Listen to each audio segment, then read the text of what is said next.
Due to the graphic nature of this program, viewer discretion is advised.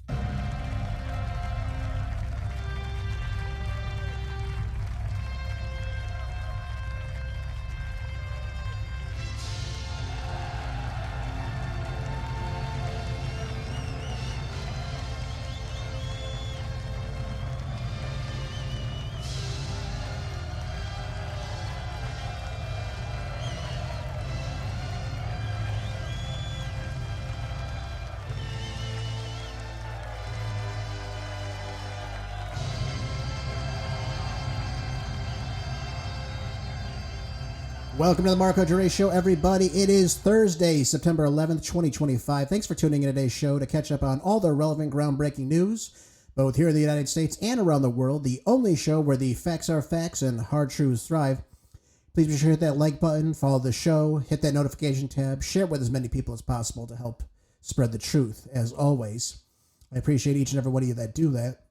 Let's get ready now, though, for the best hour that radio has to offer, uncensored and ready to go. You know, today is a very somber show and a very upsetting show to me. It brings me no honor to talk about either of these two events. Obviously, I'm compelled to remind you that the 3 World Trade Towers fell 24 years ago today in New York City. 2,977 Americans died this day. We had legislation follow. The Unpatriotic Act is what I call it. Put into effect to rob us of our civil liberties, our rights. Let's not forget the trillions of dollars spent on these foreign wars and, of course, the brave American soldiers that lost their lives. We invaded countries like Afghanistan and Iraq that had absolutely nothing to do with this attack. The results, of course, was hundreds of thousands of innocent lives lost, countries destabilized. Clearly, we haven't learned much. I mean, just look at our damn foreign policy today, and it's, indicative of our leadership and what happens. Just look at what we're involved in the Middle East and in Europe. Have we not learned anything? I mean, the only time we've seen really any type of stable peace was during the first Trump administration. That was it. And of course, now we're seeing these final stages of this endless wars that we seem to be playing out in the Middle East right now. But I think about the people that day in New York City that witnessed that horrific act. Lives lost forever in that city. People's lives changed forever in that city. But the one thing I remember, if there's anything positive that did come from that day, was people came together. People came together. People came together as Americans. There was no division like we see today. People came together. People came together as one. And I could sit here and talk to you about these foreign wars we were in and how I disagree with us being in them and the trillions of dollars we spent and how ridiculous that was. But the one thing I remember that was positive from that day, we all came together. It didn't matter who you were. It didn't matter what your race, your sex, your creed, your job, your status in life. We all came together as Americans that day. And we condemned violence, as we ought to. Now, I'm sitting here as a Catholic conservative. I'm pro-life. Of course, I condemn violence of any sort. It's been a tough, a day for me to obviously relive this horrific act that took place and, again, robbed 2,977 Americans of their lives. People that just like any other day, going to work, getting on a plane, maybe meeting a friend somewhere. Lives changed that day. Lives changed that day for many people. But it changed each and every American who witnessed that. We should never accept violence as something that silences us. And again, I'm not going to go into a tirade about what happened on that day. I have my theories on it. Maybe you have yours. I don't know. It doesn't matter to me. We all have a right to our own opinions. We all have a right to do our own research. That's what freedom is.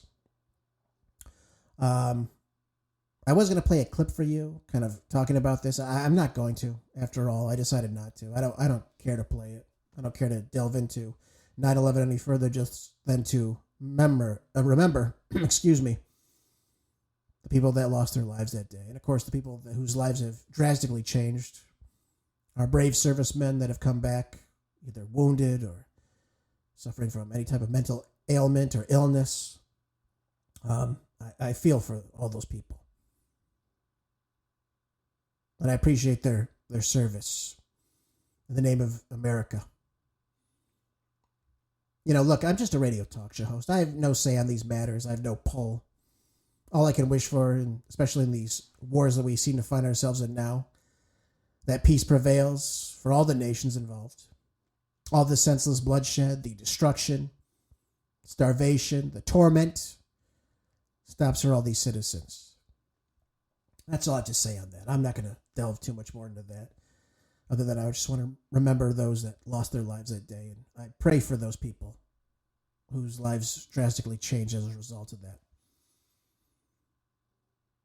This ties into what I'm going to be speaking about right now, and I'm sure everyone knows about it already. Yesterday, I never thought I would see what I saw online.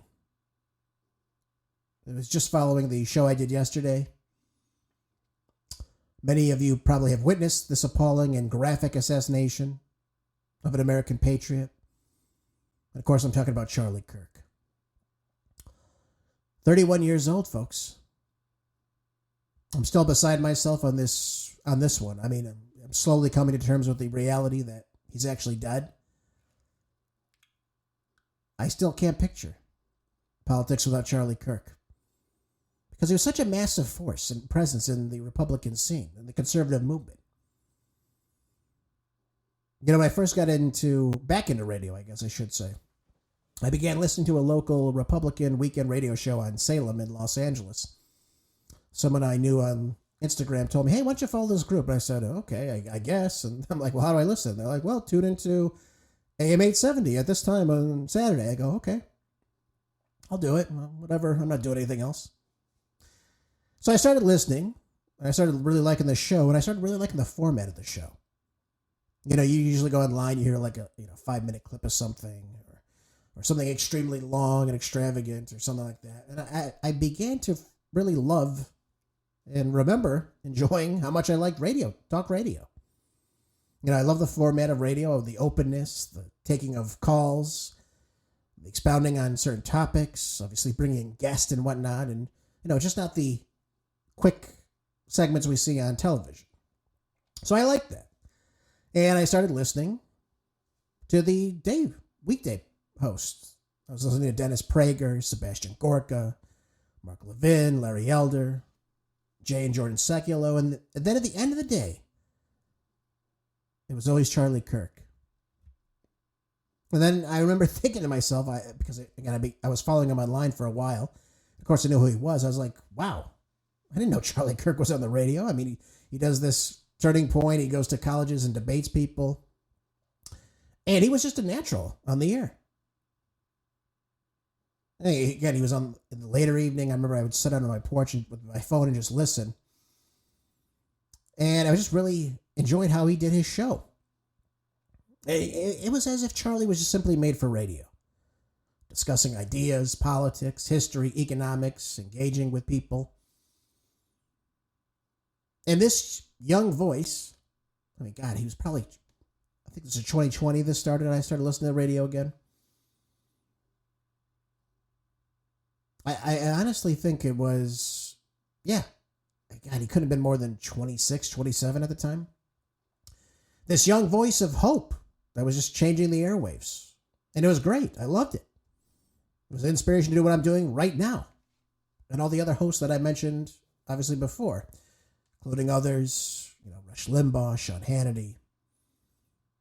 Obviously, those big names in there. Michael Savage, absolutely. Listening to him on the radio was a huge inspiration for what I do now, of course. So yesterday when I heard this news, even though I'd never met Charlie, I'm walking into a bank and I get a text from a friend. And at the same time this text is kind of coming in simultaneously, I'm listening to Clay and Buck on the radio. Clay Travis and Buck Sexton. And they said, again, it's almost noon, so their show's almost over. Actually, no, it wasn't noon. It was actually almost 3 o'clock, I have to say. Sorry, it's almost 3 o'clock. And they said gunshots were witnessed at a Charlie Kirk event in Utah. And I couldn't believe it. I'm like, what? Shooting? Oh, my God. Don't tell me something awful's happened on this campus. Next, a friend of mine texted me almost, again, right away that Charlie Kirk was shot. And again, I can't believe this. I'm walking in the bank. I'm like, I can't believe this. I'm hearing this. You know, the first thing I thought to myself was, why? Why on earth would somebody shoot a man like Charlie Kirk? You know, in any of these debates he has on campus, anytime he has a Turning Point USA presentation or conference or convention, anywhere, never seen him raise his voice to anybody. I've never seen him talk down to anybody or be rude or, you know, disingenuous or anything like that. Just an easygoing and friendly guy talking to people. There's no bellicosity or ill will towards anybody, ever. Even if it was a heated exchange. There was no name calling from him. You know, a man who simply just loves his wife and children more than anything. That was definitely apparent. A man who believes in the freedom of speech, absolutely. Charlie Kirk does. And did. And debate. To solve these issues through dialogue. What have I been telling you for months now on this show? Diplomacy. Diplomacy works. Diplomacy gets us away from these conflicts. These wars that continue to go on and on and on. That was Charlie Kirk. He believed in the freedom of speech to debate, to talk over issues, and come to a consensus. A man who loves his country and wants to improve the nation. And I'm sure that changed even more as he became a father. But a guy who loved the country, a patriot, a stalwart activist. With a work ethic, I mean, he got to outwork probably anybody, is what I'm told. You know, during the 2024 election, he said, no one is going to outwork me. That's what he stated. You know, started Turning Point USA at 18 to bring debate to a college campus and doing town halls and what have you and all these other events. Oftentimes he would canvass for politicians. I mean, the guy was a workaholic. He revolutionized debate on college campuses. I mean, that to me was amazing. We'd never seen anything like that before. You know, he questioned the baseless status quo that students here in these echo chambers we call institutions of higher education, simply for leftism. You know, in many regards, Charlie was a professor. He was a big researcher. He was a student of history, of economics, of theology. And again, he just challenged these ideological ideas rampant on these American university campuses. That's all. He created an entire landscape of the notion that we could speak freely and discuss these ideas in the open. Again, there's nothing wrong with doing that. And the idea that, yes, we may disagree on this ideological issue, but we can respect one another. And this scares the hell out of the left. Having a conversation, having a dialogue, seeing the other person as a human being. They don't like that. Because everything they're telling you is what? This guy's a Nazi, this guy's a tyrant, this guy's a dictator. You know, we've heard all this vile rhetoric coming from the media, from the institutions, from people in entertainment. On social media, Trump's a dictator, Trump's Hitler, Trump is a Nazi, Trump is, not going to leave office. We're going to lose our democracy. We're going to lose our country. All BS. In and of itself, all BS. But more importantly, Charlie Kirk, what he did it shed light on the idea that, hey, what this guy's saying actually makes sense to me. Maybe I should look into this Republican Party. Or maybe everything my professor's telling me isn't correct. Well, they say you got to hate this guy or hate this notion. Or I'm going to shout this person out when they're speaking versus, hey, I'm going to sit here and listen. And show respect to the other person. Or, hey, maybe I should look into this candidate who he's speaking with right now on the campus that's running for office. Maybe I need to do some more research on this topic. Or maybe I can get involved. Charlie Kirk did all of that. Some 3,000 people showed up yesterday to Utah Valley College to hear him speak. Massive crowd. Massive. I mean, you never would think this on a college campus. Certainly, I would never think anything when I was in school, about 15 years ago at college. Would never have thought anything like this would be on a college campus. And he was to take this grassroots campaign, this Turning Point USA. Look what he has done with it. Massive movement. Massive. Did you ever think young men, ages 18 to 29, would have flipped for Donald Trump in 2024? Or that he would close the gap for this entire group? I think 47% to, I think it was 51% went for Kamala. That's all because of Charlie Kirk's dedication to his work. This steadfast discipline that he would just campus to campus, radio show, conferences, events, town halls, getting on Fox News, getting on these networks, getting on social media. He was certainly a threat to this establishment in this post-Frankfurt School type higher education. And they don't like that. They don't like that at all. You know, I saw this online, this brutal assassination take place close up. I wish I didn't have to see this. But I close up, I mean, horrific. I don't encourage anyone to look it up or see it or share it. Definitely coming from a rooftop, though. From an individual or individuals, clearly, with skill and precision to make a shot from 200 yards away like that. To me, this wasn't just some angry leftist. This was a professional shooter. Based on what I can tell, based on what people in the FBI are definitely discussing right now, that this wasn't just a fringe lunatic, of course. That this someone who had skill, someone who had training. Not just someone who's a proficient hunter. This is someone who has clear tactical training.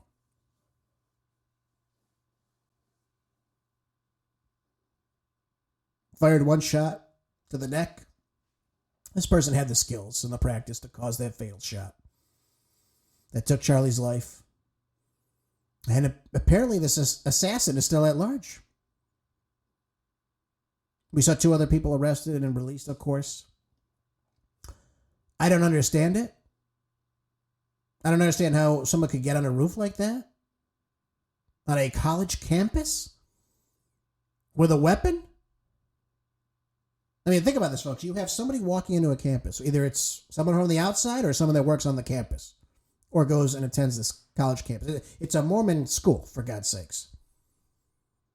And you're telling me someone got on a roof that high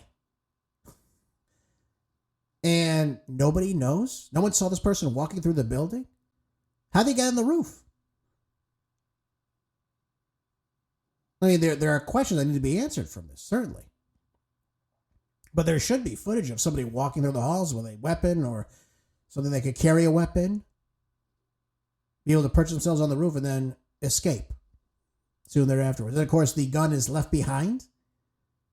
It's supposed to be a 30-06 apparently with pro-trans, I think is what it said, pro-trans and anti-fascist rhetoric written on something relating to the gun is what I've heard as of late.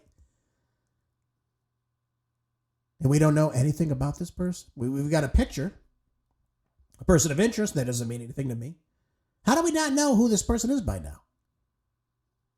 If the FBI can get a grandmother who was at January 6th walking into the Capitol by looking at the side of her face, I think we could get this criminal very, very quickly. Still a lot of questions need to be answered for this. And There needs to be justice for Charlie Kirk. Absolutely. 100%. Absolutely.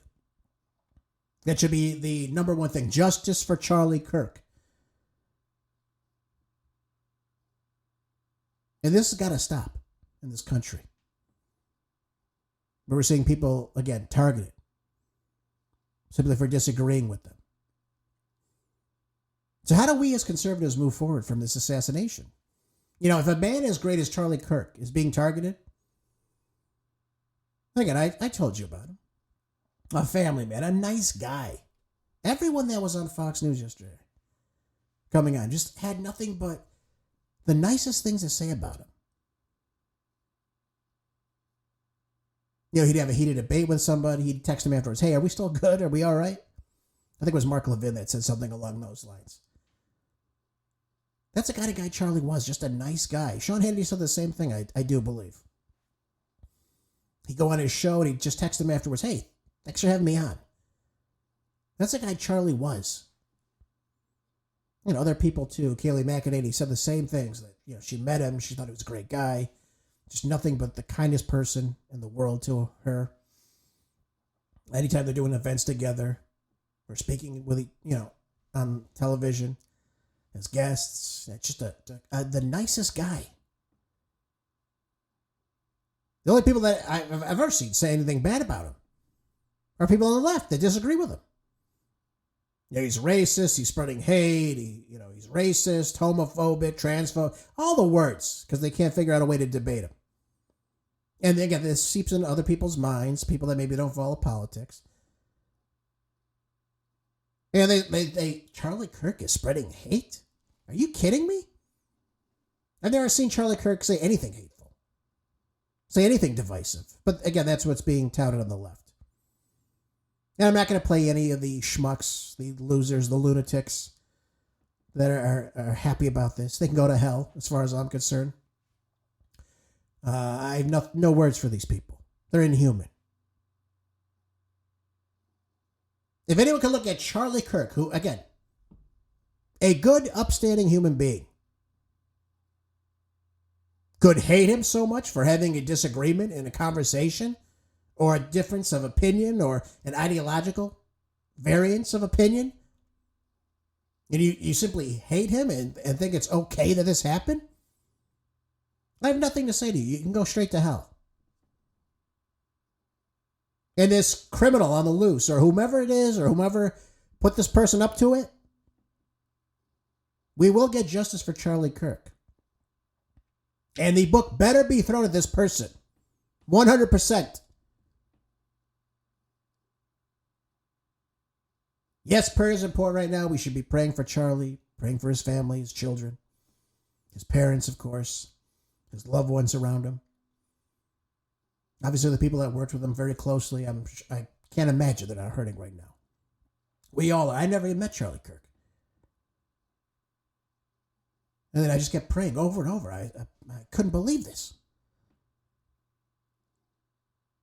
That's what a great guy he was. And for the people on the left that say those things, they're meaningless. Meaningless. They have no place in a civil society, these schmucks. They have no idea what the hell they're talking about, first of all. And all these comments about him, these isms they throw at him, they just said, Charlie Kirk spreading hate, being divisive, for having an opinion on a topic. It's unbelievable. It's almost unbelievable, except you're dealing with low IQs. That's the problem. You're dealing with low IQ losers. They have no idea what the hell they're talking about. Now, does that mean Charlie was right on every issue he spoke about? Of course not. But I think if I sat down with Charlie Kirk and we just started talking about political issues, I probably would agree with them, 96, 97% of the things we're talking about. And that's okay. That doesn't mean you hate somebody. It's okay to have a difference of an opinion, so long as you can back it up some way. Either with facts, morality, or what have you. People do see things differently, though. That's okay. But again, the reason why they feared him, the reason why they fear a Charlie Kirk, someone who's, again, this massive influence growing on these college campuses because he wasn't afraid to sit down and speak his mind. He wasn't afraid to present facts or the research that he did. And that is totally counterintuitive to everything that the left pushes on these college campuses. That's what it is. That's what it is. That's why I say he was a professor in many regards. He was absolutely a professor on these campuses. And he was challenging these positions that are, again, are being taught, that are being brainwashed, that are indoctrinating people to think the way they are thinking, some of these leftists and so-called liberals, which is a BS term anyway for these people. They're not liberals. They don't give a damn about liberty. Now, we don't know anything about this shooter. We have no idea their political affiliation or anything like that, so I'm not saying it's the left that did this. But look which side is extremely happy about this. Not all. Not all. But there are people that are championing this. You know, I've seen protesters at these live events before too, by the way. You know, I've seen Ben Shapiro, back when I would follow him. He's speaking at an event and people are coming to, protest him. I don't understand it. Dinesh D'Souza was doing a presentation. Fantastic performance on, I think it was LBJ and the history of slavery in America. People stand up and start shouting him down. Charlie Kirk, we've seen this at his events. People there protesting. Milo Yiannopoulos. People, again, try to shut down his presentation. You don't have to agree with these people. But they have every right to, again, give their point, their position. And I have a right to judge if I agree with it, disagree with it, agree with some of it. And I have a right to listen to it. You don't have a right to shut down free speech. It's a presentation. You're able to come up and ask questions. That's one of the things I think Ben says it a lot too. If you disagree, then you get to the front of the line so we can hash this out. Now, obviously, sadly, I don't think a college campus is the best location for open dialogue. Of course, the exchange of ideas anymore, as has been run by the left for so many decades now. It's intertwining into our civil society. But Charlie was something else. He was always setting up tables. He's always willing to talk to people. He's always willing to challenge a position or explain his position. And that's the kind of guy he was. And we're all the better for it now. And we lost a great person yesterday. Absolutely, we lost a great person yesterday. Again, this isn't me idolizing someone. This isn't me holding somebody up higher than anybody else. Even Charlie would tell you that. I think someone was telling him, Charlie, you're doing great stuff. He goes, what do you mean? I mean, to him, it was just something he loved to do. I mean, that's humility times 1,000% for the work that he did and accomplished in such a short amount of time. I mean, that's just selflessness. And I don't think there's ever going to be another Charlie Kirk ever again. I really don't. I don't know how you can beat that. There's no way you can beat that work ethic, the ability to just be so free, going into the lion's den on college campuses and speaking like that, and changing minds, changing hearts, opening up dialogue. It's amazing to me. It's amazing what he accomplished in such a short amount of time. And the influence of Charlie Kirk, we'll never know the extent of how many lives he actually touched. And it hurts, it hurts in a way, even though I never met Charlie, it hurts in a way that ever since I was politically involved, and when I started to listen to politics, I knew who Charlie Kirk was.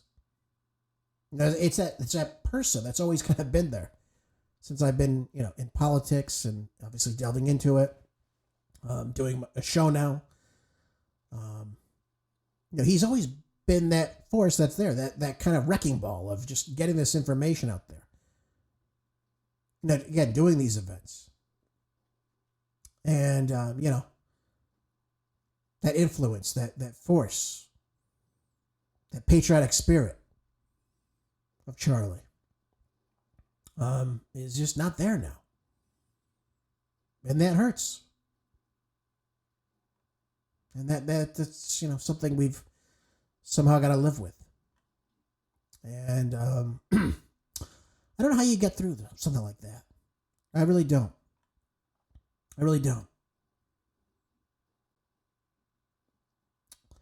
Yesterday on the House floor, they wanted to do a minute of silence for Charlie after he had died.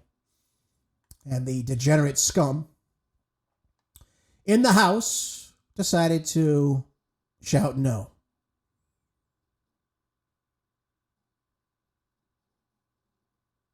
I don't have words for this. This inhumane behavior, these attitudes that people have. You see it from the scum of the earth in the House of Representatives. These people that call themselves liberals for everybody. They believe in tolerance. They believe in all this. They don't believe in tolerance. They don't believe in any of that. It's just something that stuck for them. They hide behind. Yeah, it hurts, folks. It hurts. And you never would wish this upon anybody. And we're going to have to try to figure it out. What happens next? How do we move forward from this? And what happens next in this movement? This is going to be a turning point for us. Because I don't believe Charlie will have died in vain. I think this is going to strengthen people even more to get up and speak the truth. Does that mean people are going to be perfect? Of course not. But people are going to carry on that torch of what Charlie has done. They won't be as successful. Some will try. Nobody's perfect, of course. But people are going to get up and they're going to say, you know what, I've got to get this truth out there. Because that's what Charlie was going to do. That's what Charlie did. He would want us to speak the truth. He would want us to go engage on college campuses. He'd want us to go and speak at a conference or a town hall or to a group of people. And you know what maybe the greatest thing about Charlie was? His faith. His faith in God.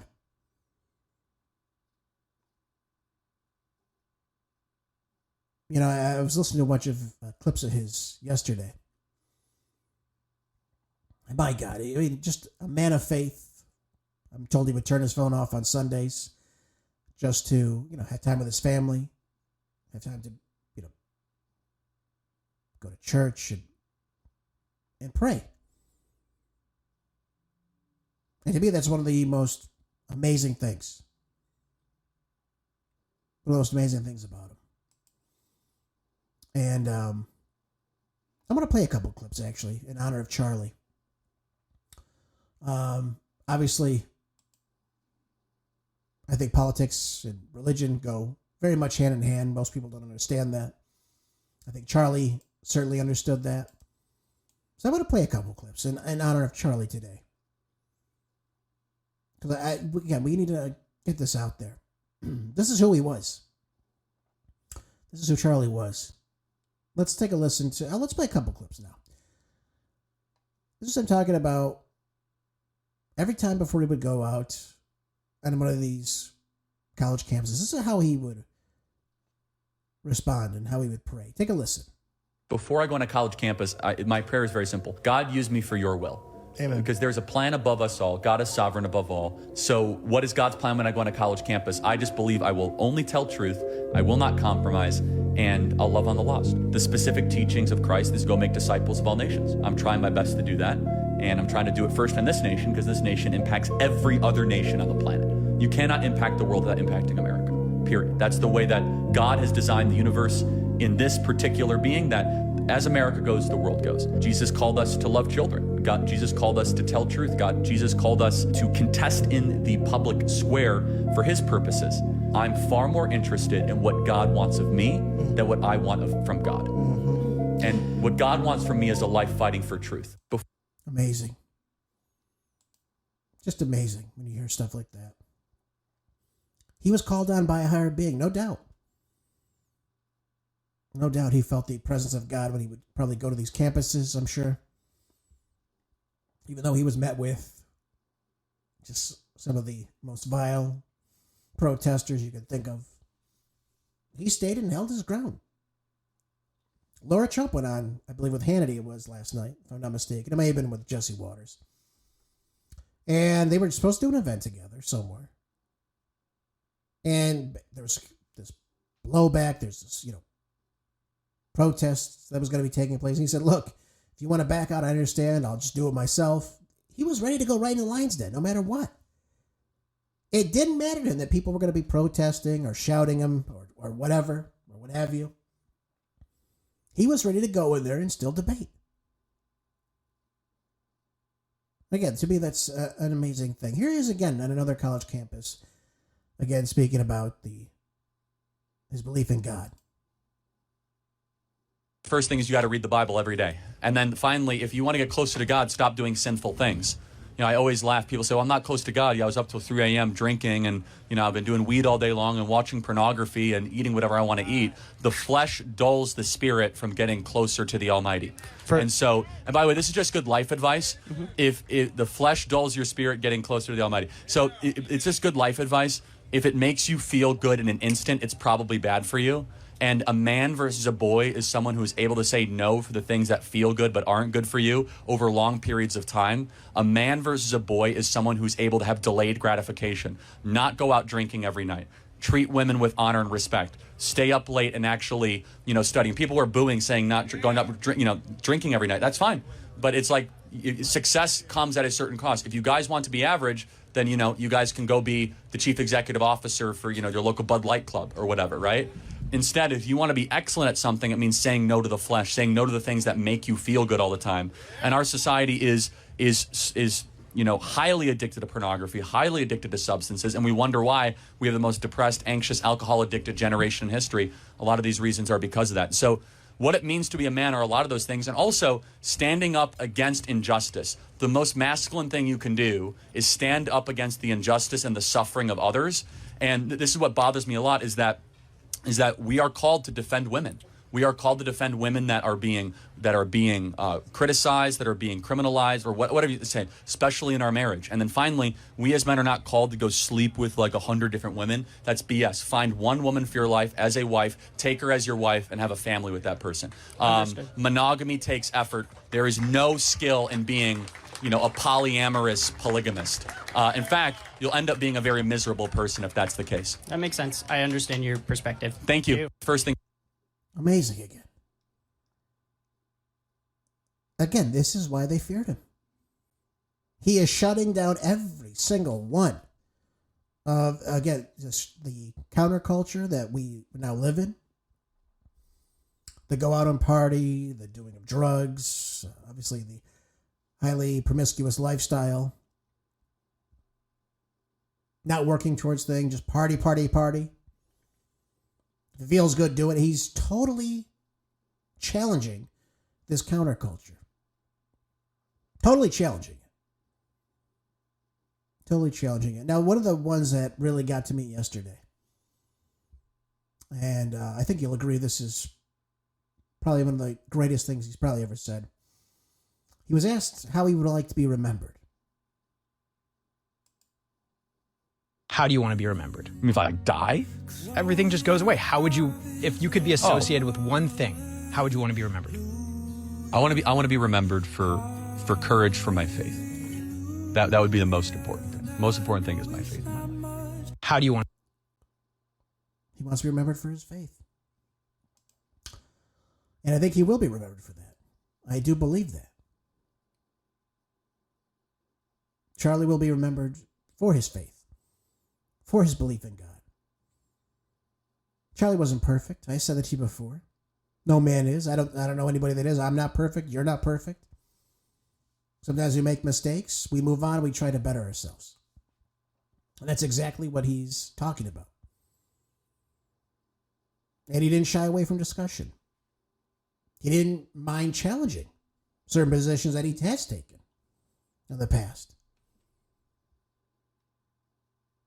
And it's just indicative of who he was as a person. Really, that's what it comes down to. Who he was as a person, as an individual. We'll never see another Charlie Kirk like this in history. This was a great man who had a stellar future in front of him. And, we look at what he accomplished in just these short few years, really. I think he started Turning Point in 2012, if I'm not mistaken. And look what he's accomplished since then. He's totally taken this grassroots effort and turned it into this massive, massive thing for the American people on these college campuses. And he's changed many lives. Absolutely he has, and we all owe it to him. It takes a lot of work to do what he did. It takes a brave man to do what he did. And you're seeing 3,000 people showing up now at his events just on a college campus. Think about that. On a college campus, getting 3,000 kids to show up and listen to you speak, to take questions about politics. It's amazing. It's incredible. I mean, I could never dream of anything like that in my life. I mean, just amazing. Absolutely amazing. Other people have written about this and obviously how awful it is. I was reading an article from Paul Craig Roberts, and he says that the American liberal left has succeeded in turning the constitutional protection of the First Amendment into a near crime. Let's all think about that. Charlie Kirk was killed for having a difference of opinion. And there's no other way you could label this. Whomever shot him hated him for his, again, stance or position or theory on something. But it all comes down to his freedom of speech and his difference of an opinion. This is what we've become as a nation. Free speech, the foundation of an accountable government today. Not only in the U.S., but in the entire Western world, we're seeing this play out. And he mentioned that in one of the clips I just played. Is a criminal act in certain situations. Paul Craig Roberts goes on to say, and the university students cannot criticize Israel's genocide, or whatever you want to call it, of Palestine, unless you are willing to pay the price for free speech in suspension or expulsion, or being sent by the Trump regime home if you are a foreign student. In Britain and elsewhere in Europe, especially in Sweden and Norway, a white woman who criticizes an immigrant invader of rape has the risk of being arrested for a hate crime against a welcome refugee whom does so much for our multicultural society now. Nowhere in Europe can a researcher report any findings different than the official Zionist narrative of the Holocaust without being sentenced to prison. This is true, by the way. You can look up David Irving, by the way, if you want to look more into that. We think about other people, particularly not necessarily on issues of the Holocaust, but we can look at other free speech writers. Salman Rushdie, writing a book criticizing Islam in the late 1980s. He has a hit on him now. A hit for having a difference of opinion. I can see where, as a man of faith, of the Christian faith, if someone's writing a book about Christianity, I would be upset about it. If they're insulting Jesus or any of the Bible verses, I'd be upset about that, but I wouldn't lash out in that type of anger. Because violence is never the issue. It's never the answer to the problem. It's just a coward's way out of things.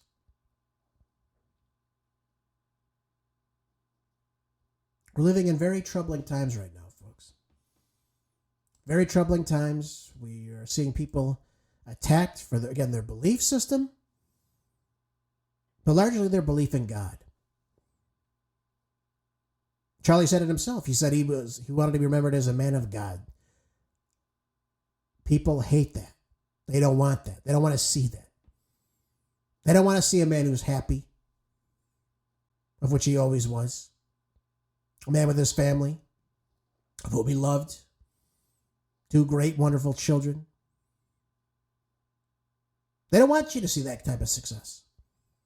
You know, he was asked about that too one time. He said, well, you never went to college? He was pressed by somebody speaking to him. He said, no, I didn't go to college. And I'm pretty damn successful, regardless of obtaining a degree, many of which are useless. Now, that doesn't mean every single college degree is useless, of course. I think if you go to school to become a medical doctor, you've done pretty damn well for yourself. It's very necessary for the field you're in. There are certain degrees, and again, there are people that have gone and learned great things at colleges. No one's denying that. But does every single person have to go to college to be successful? Of course not. And that was his point. That was his point. And he was absolutely right about that, especially today with the outrageous cost of money it takes just to earn a simple bachelor's degree. It's simply not necessary, as it maybe once was in the past. But that's what we were told. Go to college, especially my generation, millennials. Go to college. If you go to college, you'll be successful. You don't have to worry about a damn thing. Don't worry about it. Go to college. That's what you're supposed to do. And there you go. No one ever talked about trade school. Certainly never talked about anything entrepreneurial or business related or creating something brand new. Nope, that evades us today in society. I mean, if you're really only seen as successful because you get a piece of paper that says you got a 4-year degree from a university, I think we've fallen as a nation. This is the Federalist. I want to talk about this. This is a pretty good outlook on where we need to move forward as of what is happening now. It says here that, well, it begins by saying, yesterday I was writing a piece on the tragic killing of Irina Zarutka. She was the Ukrainian woman who was stabbed to death by that lunatic in the train on Charlotte. Barely captured national attention if it wasn't for social media. The author goes on to say, before I could finish, news came down. The beloved conservative activist Charlie Kirk had been shot at a university in Utah. He goes on to say, I've been covering politics for a long time, and I can't say I've ever had a story about politically charged violence preempted by even more political violence. Nor do I ever want this to happen again. He says, I've met Kirk and generally thought of him, highly of him, but I didn't really snap until I saw Obama put out a statement yesterday. It says, we don't know what motivated the person who shot and killed Charlie Kirk. Well, this kind of despicable violence has no place in our democracy. Michelle and I will be praying for Charlie's family tonight, especially his wife Erica and their 2 young children.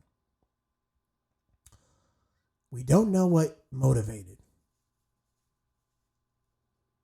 Yeah, I'm sorry, but, we certainly know that the results of this left-wing hateful rhetoric constantly,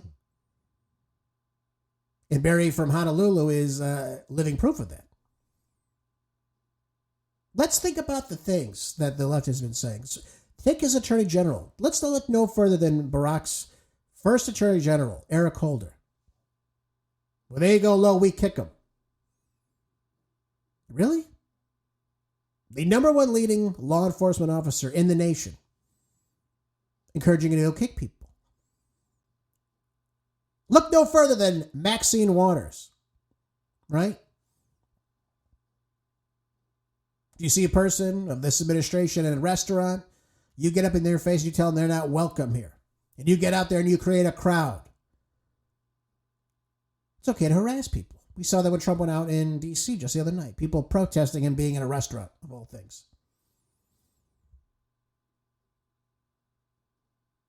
Again, there is a time and a place for everything, and that's completely inappropriate to go into a private restaurant where people are eating and shouting slogans at somebody. I'm not saying you can't have that opinion, but there's a time and a place for everything. And why that seems appropriate Again, just shows you how far we've fallen as a nation. The author goes on to say, plug into the Matrix with me for a moment. As I was writing the aforementioned aborted story about the problems of law enforcement in America, I was reminded that as a part of the national political project to elect progressive district attorneys, led by billionaire and Democrat mega-donor George Soros, in 2020, San Francisco's elected Chesa Boudin, he was the DA, by the way, until he was recalled. You know, soft on crime, district attorney, was a disaster for the city. And indeed, his entire campaign for the office was dedicated to the issue of bail reform, reducing incarceration. He was recalled by voters before he could even finish his term. By the way, his parents were members of the Weather Underground, by the way. Yep, in jail. And guess who he was raised by? Old Bill Ayers and Bernadine Dorn. Right? Yep. Two terrorists who led the Weather Underground. Yep. The son of Weather Underground members Kathy Bowden, or Bodine, I don't know how to say the name. I don't really care. And David Gilbert. They both ended up in jail after participating in a 1981 Brinks truck robbery with the Black Liberation Army that resulted in the deaths of 2 police officers and a security guard when Chesa was 14 months old at the time. Now, aside from the Brinks robbery, the Weather Underground was best known for obviously being a left-wing militia group that committed a series of terrorist attacks throughout the 1970s. Again, this violence from the left is not something that just sprung up automatically. It's been in our ether for some time now. These militia groups. Think of Antifa. What do you think? Antifa just sprung up out of nowhere? Then you add into the mix the revolutionaries on these college campuses. The rhetoric. Then you take the rhetoric from those in office. Then you take the rhetoric from those in the entertainment. All these things fused together. And they create this political climate that we're seeing right now. I mean, we've seen violence stemming back, obviously, to the 1960s like this. It's not something unheard of. But look at this. During an 18-month period between 1971 and 1972, the FBI reported more than 2,500 bombings on U.S. soil, nearly 5 a day.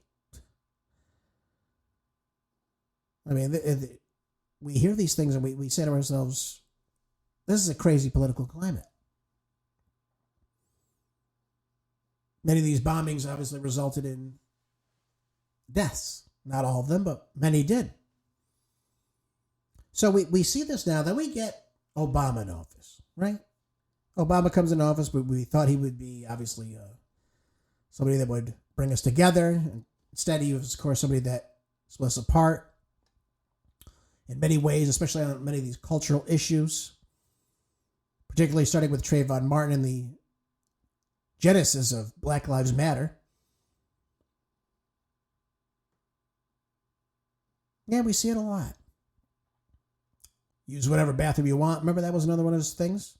The whole transgender movement sprung out of, these statements. Use whatever bathroom you want. This is the father of 2 young girls.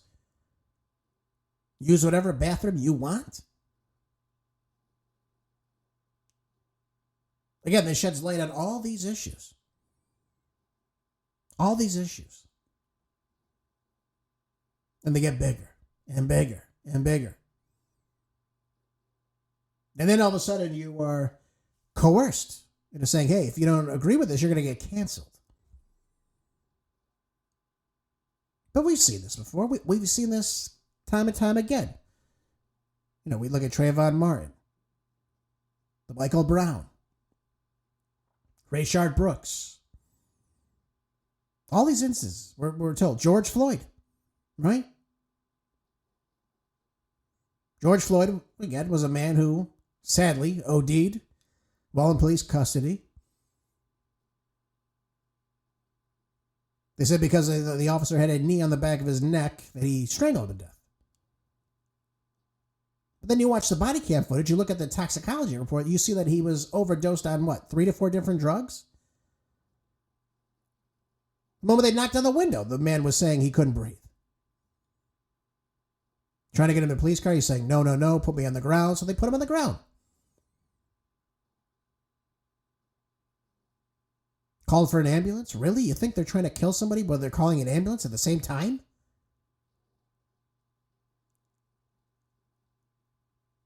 It's unbelievable.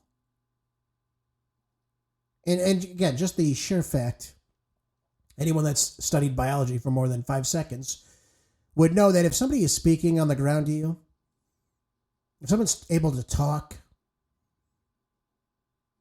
they're not being strangled. I mean, I hate to tell you to you like that, but that's the damn truth. Yeah, we were told, Floyd was this representation. He was, Joe Biden said that the father changed the world, something along those lines.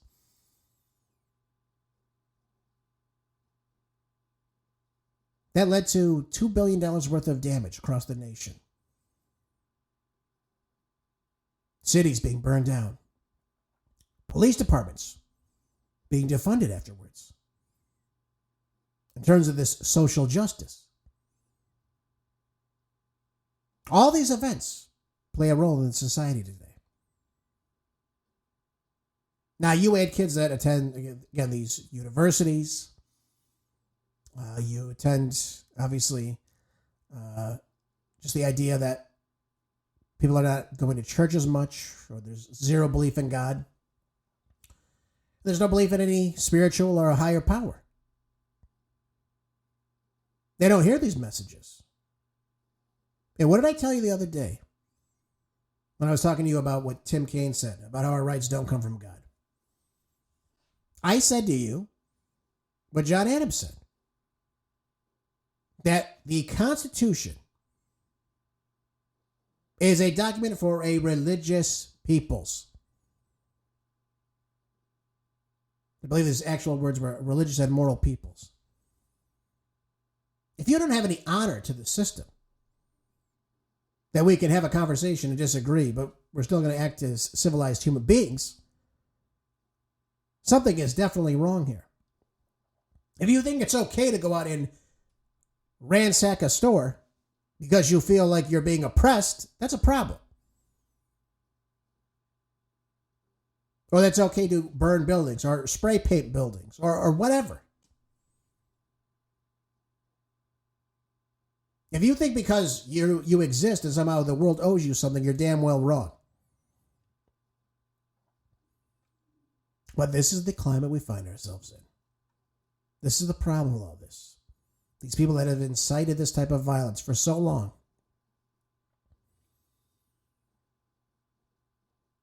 We're at a turning point right now, folks. We're at a turning point, and we need to make sure the people that have committed this type of violence are on full display, that we will not stand for this in any regard. And the people that have done this need to be brought to justice. Absolutely brought to justice to the full extent of the law. And Governor Spencer Cox said it yesterday. He said, Utah's a state where they still have the death penalty. Yep. They still have the death penalty in Utah, folks. And the fullest extent of the law should be thrown at whomever did this. Awful, awful crime that resulted in the death of Charlie Kirk. Folks, thanks for tuning into the show today. I know it wasn't a great show, but it's an important show that we listen to and speak about what's happening in our society. Folks, keep your house in order. Please pray. Pray for Charlie. Pray for his family and all those others. And, of course, that this type of violence ends. I'll see you tomorrow on the next Margaret Dre Show. Until then, be good. Stay busy. God bless each and every one of you. Take care.